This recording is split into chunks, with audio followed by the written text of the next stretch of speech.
김광수의 경제데이트. 오늘도 진중권 교수님 모시고 두 분 이야기 들어보도록 할 텐데요. 오늘은 어떤 이야기를 준비하셨나요? 지금 네. 뜨거운 이슈가 되는 게 이제 음모론이죠. 제가 방금 미래통합당 세미나에 갔다 왔거든요. 네. 거기서 이제 이게 자주 이렇게 그쪽에서도 자주 부르시나 봐요. 연락이 자주 오는데 제가 다 안 만나요. 예. 이번에는 이준석 씨라고 네네. 최고위원이 이제 불러가지고 방송도 많이 하셨잖아요. 네, 그 친구하고 저 베트남에 가서 며칠 동안 같이 방송 촬영도 하고 그랬었어요. 네. 그리고 이제 얘기가 좀 통하죠. 왜냐하면 그때는 이제 보수가 그 헤게모니를 쥐고 있었을 당시인데 뭐라고 얘기를 했냐면 오바마를 언급하더라고요. 그래서 오바마가 뭐라 했냐면 우리 미국에는 이라크 전쟁에 찬성하는 애국자들도 있고 반대하는 애국자들도 있다 그런 말을 하더라고요. 그게 맞잖아요, 사실은. 그러니까 우리가 나라 사랑하는 마음은 다 똑같은데 그 방법에서 차이인데 그렇죠. 우리는 저쪽은 내국노, 토착이고 또는 빨갱이 이렇게 서로 배척하는 문화가 있었는데 보수인데도 뭐 그런 얘기를 하는 걸 보고 참고 나름대로 합리적이네. 네. 그래서 자주 만나고 사실 이번에 선거 때도 얘가 표는 못 주잖아요. 지역구가 달라가지고 가지고 이미지로 커피 한 잔 이거 마시고 열심히 해. 그래서 커피 이미지 하나. 저는 이제 매주 커피를 받고 있는데 저는 드릴 거 커피도 없고 이미지만 이제 이번에 떨어졌죠. 딱 떨어졌어요. 떨어졌는데 격차를 많이 줄였어요. 그래서 이런 친구가 좀 돼서 보수의 뭐랄까 혁신? 네. 혁신을 주도해야 되는데 지금 문제는 뭐냐면 보수가 혁신을 못하는 게 그 지지층의 문제예요. 어느 지지층이든 간에 집토끼를 버리고 선거를 할 수는 없잖아요. 근데 문제는 뭐냐, 이 집토끼가 정상적인 상태가 아닌 겁니다. 그래서 아직까지도 뭘 하고 있냐면은 음모론을 얘기하고 있잖아요. 선거 부정과 관련해서요. 그렇죠. 개표조사 음모론을 얘기를 하고 있는데 뭐 그냥 유튜브들만 얘기하면 괜찮아요. 그냥 뭐 어차피 유튜브라는 게 그런 데잖아요. 근데 이걸 갖다가 이제 민경호 의원이라든지 이런 사람들이 붙잡고 심지어는 당에 공식적으로 뭐 요청도 하고 그러니까 당에서도 한편으로 선을 긋는 것 같으면서 완전히 선을 못 긋는 애매모호한 상태가 되다 보니까 네. 유권자들이 볼 때는 저도 뭐야 도대체. 저도 거기와 관련해서 직접적으로 뭐 언급할 만한 내용은 없는 것 같은데 지금 이게 의혹이 확산이 돼서 미국 쪽에서도 관심을 기울여서 음모론이라는 게 네. 선거 부정에 진짜 관한 선거 부정이라는 거. 예. 그러니까 이게 이제 되게 이제 음모론 얘기를 하게 되면은 뭐 일반 사람들마다 그럴 것 같죠. 안 그래요. 항상 또 그 분야에 또 전문가라는 사람이 꼭 있습니다. 그 개표 부정과 관련돼서는 굉장히 오래된 이슈잖아요. 오래된 이슈죠. 근데 네. 옛날하고 좀 다른 게 일단은 사람들이 이제 뭐가 있냐면은 1987년 이후에 우리나라에서 사실 선거 부정이라는 건 존재하지 않았거든요. 네. 1987년에 선거 부정은 있었는데 그건 어디에 있었냐면 군대에 있었어요. 내가 그때 군대에 있었잖아. 1987년 이후에 사실 선거 부정이라는 건 가능하지 않게 된 거죠. 그 전에나 가능했고 박정희 시절에나 가능했고 심지어 1987년 선거도 그랬건. 근데 이제 와가지고 뭐 선거에 부정이 있다라는 것은 사실 상상하기 어려운 거고. 또 이게 원조가 누구냐면 이쪽이에요. 김어준 씨가 뭐 K값의 비밀 뭐 이런 식으로 영화도 만들고 많이 의혹 제기를 했었죠. 선거 때마다. 그 친구는 그냥 인간 음모론이거든요. 그러니까 많은 경우에는 그 음모론 펴는 애들은 많은 경우 알아 이게 가짜라는 걸 알면서 펴는데 어떤 친구는 그걸 진지하게 자기가 믿어버려. 그렇죠. 그러니까 약간 이런 사람들은 뭐가 되냐면 사이비 교주가 원래 됐어야 되는 이런 거거든요. 근데 그 친구가 좀 그런 거하고 기억해보세요. 한번 말도 안 되는 음모를 폈는데 그때 부재자 투표 장소를 모르게 선관위에서 짰다. 네. 아니 그러니까 부재자 투표를 갖다 장소를 못 찾게 한들 못 찾는 사람이 몇이나 되면 그렇죠. 설사를 못 찾았다 한들 그게 무슨 전체 뭐랄까 그 대세에 무슨 지장이 있으며 그 다음에 그 짓을 왜 해요 선관위에서. 그 다음에 선관위라는 게 뭐 여당 사람들만 구성된 게 아니라 여당 야당 굉장히 다양한 정치 견해를 가진 사람들이 있는데 거기서 뭐 음모를 끊는다는 게 사실 불가능하잖아요. 그 얘기를 했고 그 다음 선거에는 이제 그 K값 얘기를 한 거예요. 네. K값 얘기를 해서 대선 때 겁니다 아마. 그리고 그 K값 얘기할 때도 교수가 하나 붙었죠. 네. 무슨 통계학과 교수인가 누군가 하나 붙었고 그 전에 이제 그 디도스 음모론 뭐 이런 거 할 때. 네네. 성관 디토스 공격. 그것도 사실은 고려대 김기찬 교수인가 이런 사람 그쪽 정보통신 쪽으로 법학 전문원인데 이 사람이 그쪽에 좀 빠삭한 것 같더라고요. 그런 사람이 붙었고 요번에도 또 뭐 미국 교수 이번에는 미베인 교수인가요? 그 어쨌든 선거부정과 관련해서 한국도 주립대 교수도 하나 붙었고요. 그 전에도 무슨 또 미국의 무슨 주립대 교수도 하나 또 붙었고 이런 식으로 이런 이제 이른바 전문가라는 사람들이 이제 들어와가지고 음모론을 펴게 되는 거죠. 또 하나는 이제 옛날에 그 박주신 음모론이 있었어요. 박주신이요. 네, 서울시장. 네, 박원순 씨 아들. 강영석이 그때 이제 음모론을 폈죠. 그때 제가 양승호 박사라는 사람이 있었거든요. 근데 그분이 이제 원자력 의학의 세계적인 권위자래요, 실제로. 그런 사람이어가지고 이걸 딱 CT 딱 보고 촬영한 사진 영상을 보고 이건 20대 신체가 아니다. 라고 얘기를 해서 결국은 뭐 했냐면 병역 면제 관련한 거. 세브란스 병원까지 가가지고 공개 검증을 했잖아요. 네. 그런데 20대 이게 무슨 평균적으로 적다뿐이지 아예 불가능한 사진은 아니었던 거죠. 그래서 이거 가지고 그분이 또 나를 또 고소를 했어요. 내가 이제 뭐라 그랬냐면 영상맹이라 그랬거든요. 영상맹이요. 그러니까 문맹이 뜻이 영상맹이 돼버렸다라고 얘기를 했더니 굉장히 자존심이 상했던 것 같더라고요. 그다음에 그게 무슨 장애인 혐오 발언이라는데 그래서 영상맹이다라는 게 블라인드가 블라인드가 아니라 일리터러시거든요. 영어로 말하면. 그래서 거기는 블라인드 이런 말 들어가지도 않고 그 영어를 번역한 것에 불과하다. 그래서 이제 그때 내가 무죄를 받았어요. 어쨌든 근데 그분도 무슨 실수를 하냐면은 그 전문가의 오류라 그래요. 우리가 이제 어떤 사안을 판단할 때 굉장히 많은 고려해야 할 변수들이 굉장히 많잖아요. 네. 이걸 다 본 다음에 종합적으로 판단해야 되는데 전문가들은 자기가 이 분야는 너무나 누구보다 잘 알잖아요. 그러니까 그 변수만을 갖다가 과중치를 줘요. 그래서 요게 해결이 안 되면 나머지 모든 것들은 고려를 안 해버려요. 그래서 그 사람도 거기에 빠져버린 거죠. 촬영 딱 보니까 내가 이 분야의 전문가인데 이거는 20대 신체로 안 보인다는 거예요. 이게 20대 신체에 나올 확률은 거의 없다. 그러니까 음모론을 폈는데 거의 없긴 없어. 있죠. 다만 확률이 작을 뿐이지. 네, 그렇죠. 그래서 이게 이제 전문가의 오류고요. 그래서 전문가들의 말은 또 뭐랄까 시민들이 무턱대고 좀 믿어주는 그런 측면들이 있잖아요. 그래서 보통 음모론이 효과를 거두려면 내가 떠들어서 음모론이 안 돼요. 이렇게 또 전문적인 누군가가 나와가지고 백업을 해줘야지 이게 이제 힘을 얻는 거죠. 그 같은 사안에 대해서 전문가 일반을 지칭하는 게 아니고 수많은 전문가 집단 중에 특정 개인을 그렇죠. 지칭을 하죠. 그러니까 그런 사람들은 제가 볼 땐 약간 편집증이 강한 거예요. 개인의 오류죠. 전문가 일반의 오류라기보다는 예를 들어서 그 엑스레이 영상 그 필름을 그 분야에 예를 들어서 전문가 100명이 봤을 때 어떻게 판단하느냐 그렇죠. 바로 일반성이 있을 수가 있죠. 근데 어떤 특정 개인이 자기가 그 분야의 어떤 전문가라는 걸 내세워서 주장을 하는 경우는 그 사람이 이야기하신 것처럼 정치적인 어떤 선입견이나 편견도 있을 수도 있고 음모론에 가담했을 수도 있고 어떤 개인의 어떤 이해관계가 얽혀질 수도 있고 그런 것들이 이제 너무 지금 한국 사회 여론이라든지 국민들이 어떤 이렇게 뭐랄까 문제 본질이나 실체를 이렇게 제대로 알지 못하도록 호도한다라는 걸 지금 이제 지적을 하시는 거잖아요. 그렇죠. 근데 그게 이제 굉장히 중요해요. 말씀하신 게 굉장히 중요한 게 그런 영상이 오면은 그 분야에 있는 100명한테 물어봐야 돼요. 그렇죠. 근데 문제는 뭐냐 그 99명은 아무도 얘기를 안 해. 네. 얘기하는 사람은 한 사람인 거야. 그러면 대중들이 볼 땐 저건 전문가 모두의 의견이 되는 거죠. 그러면서 그 확신 점점 더 커지는 거고. 솔직히 말하면 지금 그 통계 지금 분석한 것도 그 전국에 있는 통계학자들한테 물어보면 대부분 다 말이 안 된다라고 얘기를 할 거라는 거예요. 근데 이제 대개 전문가들 중에서도 이른바 편집증이 강한 사람들 있잖아요. 우리는 조금 있다 이게 좀 이상하다 그러면 뭐 다른 요인이 있겠지 하고 넘어가는데 그게 이제 못 넘어가지는 사람들이 있어요. 그러면 이제 거기다 깨맞춰가지고 모든 사람들을 깨맞춰가지고 거기서 음모론이 만들어지는 거죠. 그래서 개인적인 성향도 굉장히 크게 작용한다고 봐요.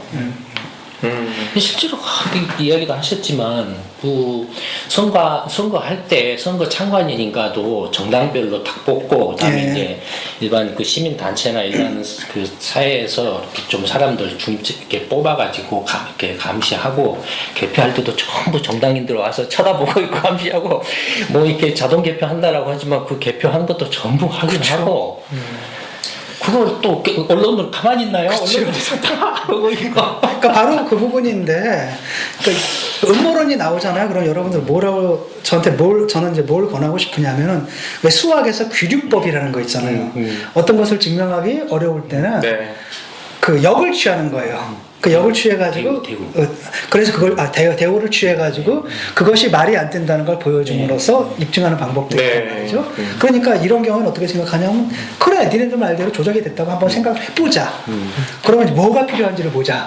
라고 해서 그런 얘기가 나오는 거예요. 네. 예를 들어가지고 온갖 것들을 다 모든 사람들을 다 포섭을 하고 모든 사람들을 다 돈으로 사야 된다는 얘기가 되는데 그게 가능한 얘기라는 거죠. 그래서 상식적으로 보게 될 때는 간단합니다. 그래 네 말은 맞다라고 했을 경우에는 어떤 일이 벌어지는지 보자 라고 했을 때 그때는 정말 말도 안 되는 일들이 벌어진다는 거죠. 여러 경우의 수가 다 충족이 돼야지 그렇죠. 가능한 상황이. 이게 그럼 불가능하다라고 한다면 네 전제가 틀린 거다. 네. 그러니까 선거 개표라는 주장은 잘못된 거다. 이렇게 생각하면 돼요. 상식적으로 우리는 대부분 다 그렇게 생각하거든요. 근데 이제 그 사람들한테 말려서 들어가게 되면 꼬치꼬치 하나 하잖아요. 한도 끝도 없어요. 그래서 거기 말려 들어가면 안 됩니다. 왜냐하면 거기 들어가게 되면 이게 또 무슨 K값이 어쩌고 여기가 뭐가 어쩌고 공식이 어쩌고 수식이 어쩌고 솔직히 말하면 이거 아무짝에도 쓸데 없는 건데 그 안에 들어가면 그걸 하나하나 일일이 다 하다 보면 프레임이 말려버린 거예요. 그리고 많은 경우에 그걸 반박을 한다 그러잖아요. 거기서 안 끝나요. 또 다른 걸 들고 나와요. 그래서 이걸 왜냐하면 음모론은 결코 증명될 수 없어요. 반증될 수 없고 입증될 수도 없습니다. 왜냐하면 그래야 성공한 음모론이에요. 바로 입증되거나 반증되면 성공한 음모론이 아니기 때문이라는 거죠. 그래서 그 안에 들어가서 그 프레임 안에 들어가서 꼬치꼬치 따진다는 건 이미 음모론에 말려든다는 걸 의미하고 많은 사람들이 실제로 거기 말려들어 버려요. 좀 꽤 똑똑하다고 생각했던 그런 점에서 이거 자체도 또 하나의 음모가 아닐까요? 예를 들어서 민주당 입장에서 아 그래 계속 떠들어 음모론 떠들어라고 왜냐면은 정말로 이렇게 부정선거인지 아닌지 이렇게 하면 가장 간단하게 아 그래 그러면 뭐 어디가 부정선거 했다라는 거야 말해봐 해서 몇 개 선거구에서 재검표를 해버리면 되잖아요. 아니 그게 될 겁니다. 왜냐하면은 재검표를 아무나 하는 건 아니고 선관위에서 그런 권한이 없거든요. 뭐가 되냐면 이제 신청이 들어와야 되는 거예요. 그러니까 법원에서 그렇죠. 법원에서 결정을 하게 되면 법원의 명령에 따라서 이걸 개봉하게 돼 있고 그 절차는 아마 진행이 될 겁니다. 근데 문제는 뭐냐면 개표해가지고 이게 근거 없는 게 드러났다 그래서 음모론이 끝이느냐? 안 그래요. 계속 거기서 또 뭔 얘기가 나갑니다. 그래서 결코 끝나지 않아요. 그렇기 때문에 이게 성공한 음모론이거든요. 끈질기게 살아남는 겁니다. 그래서 음모론이라는 게 이제 최근에 들어와가지고 점점 심화해진다는 느낌 안 드세요? 그게 좀 심해지고 또 되게 그럴듯하게 들려서 그런지 몰라도 음모라기보다는 거의 그냥 마카파식의 그 자기들 밥그릇이나 이해관계에 따라서 그냥 그 말씀하신 뭐 정경심 뭐 조국 사태뿐만 아니라 그 이번에 그 정의연 그 건도 뭐 그렇게 하는 것처럼 그냥 그래. 네가 뭐라고 할까? 나한테 어떻게 할 거야? 우리 밥그릇만 챙기기를 우리끼리 그냥 이렇게 한다라는데 네가 뭘 어떻게 할 거야? 무슨 말씀이냐면 이런 겁니다. 쉽게 말하면은 그때 이제 황우석 때인데 이제 황당한 얘기들을 하더라고요. 황우석 지지자들이 그렇죠. 뭐라고 얘기를 했냐면 나 혼자 꿈을 꾸면 그건 단지 꿈일 뿐이다. 하지만 우리 모두가 함께 꿈을 꾸고 새로운 현실이 된다. 이게 이제 훈더트 바스라는 오스트리아의 건축가의 말이고 내가 내 책에다 인용한 건데 그걸 갖다가 그렇게 쓰더라고요. 그러니까 보수 유튜버들은 자기만의 세계가 있어요. 그게 하나 경제잖아요. 그러니까 이게 유지가 돼야 되는 겁니다. 네. 그러니까 걔네들은 그 환상을 유지시킬 필요가 있어요. 그다음 그걸 통해서 계속 나오잖아요. 그러면 유튜브 콘텐츠 만들고 클릭수 올라가고 돈은 들어오고 계속 이럴 수밖에 없는 거고 문제는 뭐냐면 이게 이제 공당에 들어오는 걸 차단을 해야 되잖아요. 이게 차단이 이제 잘 안 되는 겁니다. 공당이 오히려 그걸 이용하고 있지 않나요? 이용하는 게 아니라 바보죠. 그 이용하면 자기들 당하는 건데 민경욱도 이번에 이거 흔들었잖아요. 6장. 네, 저기 어디죠? 구리시에서 발견된 그렇죠. 다른 지역구의 투표 원래는 그것도 무슨 다른 지역구라 그랬잖아요. 네. 여기 있는 지역구께 왜 여기서 발견되느냐라고 얘기를 했는데 나중에 알고 보니까 구리에서 그때 선관위에서 그 오류로 나온 것들을 6장을 봉투에 넣어서 보관한 걸 누군가 훔쳐가서 넘겨준 거잖아요. 이렇게 되면 그게 자체가 범죄거든요. 그렇죠. 그럼 바로 역공당하는 거예요. 그 범죄에 협조한 거고. 그러니까 그런 걸 미끼로 던져놓고 하는 게 아닌가 이거 자체가. 그러니까 이제 그래놓고서 쉽게 말하면 막 저쪽에 타격을 주려고 했는데 결국 중요한 타격은 자기들이 입게 되는 거고 이러면은 그 유권자들의 입장에서는 저 당은 믿을 수가 없다라는 겁니다. 아니 투표용지 훔쳐가지고 상대방한테 죄를 덤터기 씌우는 이런 당이다라고 한다면 저런 당한테 꼭 정권을 맡겨서는 안 된다는, 오히려 자기들한테 불리한 거죠. 부정선거라고 주장하는 것에 대해서 통합당은 어떤 입장이에요? 통합당은 일단 선은 거요. 근데 공식적인 입장이 애매모호하거든요. 그러니까 통합당에서 예를 들어 김무성 씨라든지 네. 아니면 이준석이라든지 아니면 하태경 씨라든지 네. 그다음에 그 김세현 여의도 연구원 원장했던 김세현 씨라든지 이런 분들이 지금 싸우고 있잖아요. 보수 유튜브들하고. 근데 이게 이제 당 전체의 뭐냐면 공식 입장이 되지는 못하는 게 네. 그들이 주요한 지지 세력이거든요. 그러니까 집토끼를 버리고 이 당이 유지가 될 수 있을까에 대한 두려움이 굉장히 크니까 한편으로 선을 그면서도 완벽하게 딱 잘라서 노라고 얘기하지는 못하는 상태인 거죠. 민주당도 통합당도 이른바 이 거대 양당의 핵심 지지 기반이 양쪽 다 음모론을 주장하는 세력들이 핵심 지지 기반이네 지금. 그렇죠. 그 민주당은 아마 그 이번에 이제 그래도 민주당은 좀 잘라낼 줄은 알아요. 왜냐하면 그 전에 그 김어준이 음모론 얘기를 했을 때 네. 민주당 당 차원에서는 받질 않았어요. 아무도 받질 않았다는 거죠. 다만 근데 저쪽에서는 받는 사람이 있고 이게 이제 문제라는 거죠. 이게 이제 실력 차이인 거예요. 당 정당에. 그러니까 이 당이 이제 참패할 수밖에 없는 이유가 일단 현실에 대한 감각을 잃어버린 거잖아요. 조국 사태나 그 정의연 지금 사건에 대해서 지금 민주당이 저렇게 태도를 보이는 건 뭔가요? 아니, 그러니까 나름대로 잘라내는데 성공을 했어요. 예를 들어서 김남국이도 다른 데로 보냈잖아요. 네. 뭐 완전히 자른 건 아니지만. 네. 그 다음에 정봉주도 잘라냈고, 그 다음에 이걸 주변화하는데 성공한 거잖아요. 열린 민주당으로 민주당을 주변화한 몰아냈고. 거죠. 그 다음에 적절하게 선을 긋잖아요. 그래서 필요할 때는 도움을 받아요. 또 대통령이 전화도 하잖아요. 이렇게.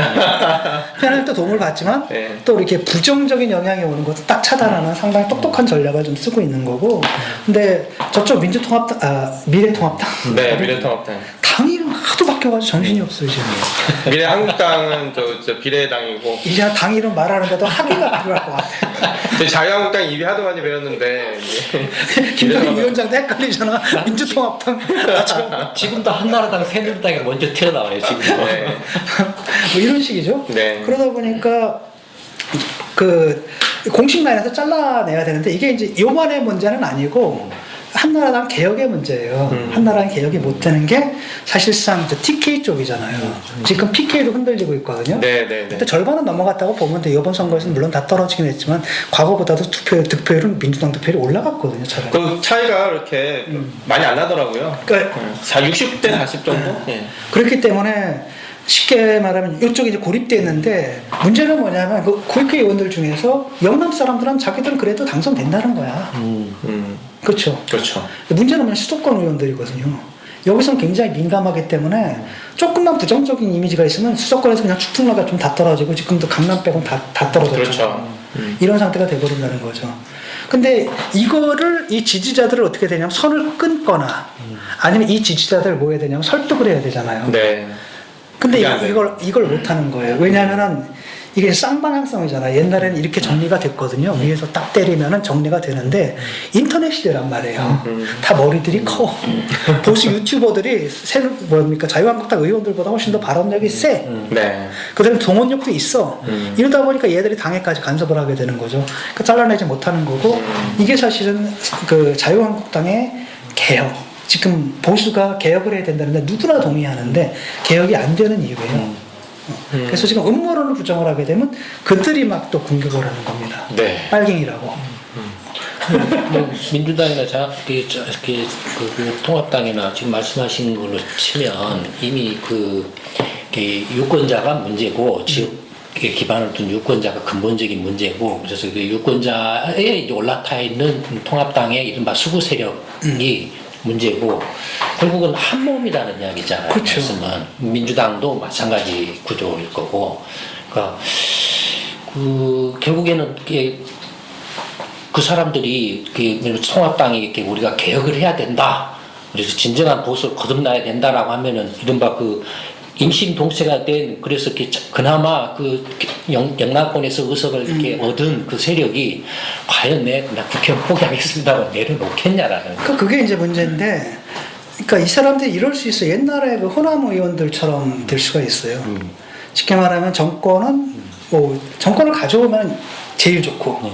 정권은 못 가져온다 하더라도 더 좋은 건 바로 뭐예요? 두 번째, 내 의석, 내 국회의원 자리는 뭐 거기에 만족할 수 있다라는 겁니다. 쉽게 말하면 그 사람들한테 물어봐요. 네. 통합당이 대통령을 만드는 게 좋아? 자기가 대통령 그다음에 네가 국회의원이 되는 게 좋아? 라고 한다면 의원도 수준에서는 나 후자가 더 그렇죠. 좋은 거죠. 이렇게 자기 만족할 수가 있는 게 되는 겁니다. 그래서 이 음모론인 싸움이 좀 벌어졌습니다. 통합당 내에서. 저는 이 싸움이 굉장히 중요하다고 봐요. 그래서 아마도 통합당이 음모론 펴는 이 사람들을 몽땅 다 버리고 갈 수는 없거든요. 현실적으로. 집토끼를 버리고 선거를 할 수는 없어요. 그렇죠. 그렇다면 남는 방법은 딱 하나밖에 없는 겁니다. 그 사람들을 설득하는 거예요. 근데 그 설득이라는 게 이제 쉽지가 않은 거죠. 그래서 그게 현실적으로 말씀하신 것처럼 가능하겠냐라는 거 이게 예. 이미 그 영남권의 이른바 그 문제성이 강한 유권자를 기반으로 해서 의석을 밥그릇을 차지하는 세력인데 예컨대 통합당 내에서 좀 개혁적인 어떤 생각을 가지고 있는 사람들이 니네도 좀 이렇게 내려놔 물러나 뭐 이렇게 한다라고 해서 하겠냐라는 거죠. 그렇죠. 결국에는 저번에 그 이전에도 그랬던 것처럼 분당 아니면 분당에서 이 사람들이 다시 새로이 뭔가 이렇게 이렇게 보수로서의 어떤 그 가치를 호소를 해서 영남권에서 지지를 얻지 않으라는. 근데 그게 실패했잖아요. 이미 한번 나갔다가 그렇죠. 그러니까 그때 그 사람들이 버텼어야 돼요. 선거 앞두고 다시 다 들어오고. 그러니까 그때 버텼으면은 아마 이제 네. 힘의 중심이 이쪽으로 쏠려가지고 왜냐하면은 결국은 근데 이쪽 지지자들도 민주당을 찍지는 못하거든요. 네. 그렇죠. 결국은 따라올 수밖에 없는데 사실 그렇게 따라오게 만들었어야 되는데 오히려 거꾸로 다 백개투항을 한 셈이죠. 백개투항을 하고 들어가가지고 이게 다시 가능하냐 할 때 제가 볼 때 불가능하고 일단은 유튜버들하고 지금 싸움을 하고 있는데 어떤 극단적인 세력들 있잖아요. 아주 골수 세력들 이 사람들은 어차피 설득 안 돼요. 네. 다만 이제 그 언저리에 이렇게 얹혀 있는 세력들 이제 묻어 있는 세력들 있잖아요. 붙어 있는 세력들을 네. 그 중에 그나마 얘기가 되는 사람들 설득해서 떼내야 돼요. 그래서 그들을 주변화시켜서 완전히 주변화시키는데 성공하지 안 됩니다. 그리고 이들이 막 욕을 한다 하더라도 결국 선거 투표장에 딱 들어가가지고 그렇다고 이 사람들은 그냥 꼴수기 때문에 절대 민주당을 찍을 수가 없는 사람들이고 또 그렇다고 또 투표를 포기할 사람들도 아니에요. 과도한 열정 때문에. 그래서 너무 그런데 신경 안 썼으면 좋겠고 그래서 저는 이 싸움이 이제 그나마 보수에서 뭔가 달라지겠다라는 몸부림을 치고 있는 거잖아요. 그걸 저는 높이 평가하고 사실 오늘 저를 부른 것도 상상이 안 되는 사건이잖아요. 근데 얘기를 들어보니까 한 8년 만이라 그러더라고요, 이게. 그러니까 2012년에는 그 당시에 심상정 의원을 불러다가 진보 얘기를 들었대요. 네. 그러니까 그때만 해도 그나마 그 당이 유연했던 거죠. 그렇죠. 2012년이면은 한나라당이 시작했네요. 그렇죠. 그 다음에 이번에 저를 부른 것도 그 통합당 수준에서 부른 게 아니라 통합당 내 그나마 개혁을 해야 된다라고 합의한 30대, 40대의 대부분 낙선자죠. 이번 출마자들이 나를 부른 거고. 그래도 그나마 뭐 변하는 모습들을 이제 보여주려고 하잖아요. 그래서 5.18 행사에 가겠다라든지. 참여하겠다 그랬죠.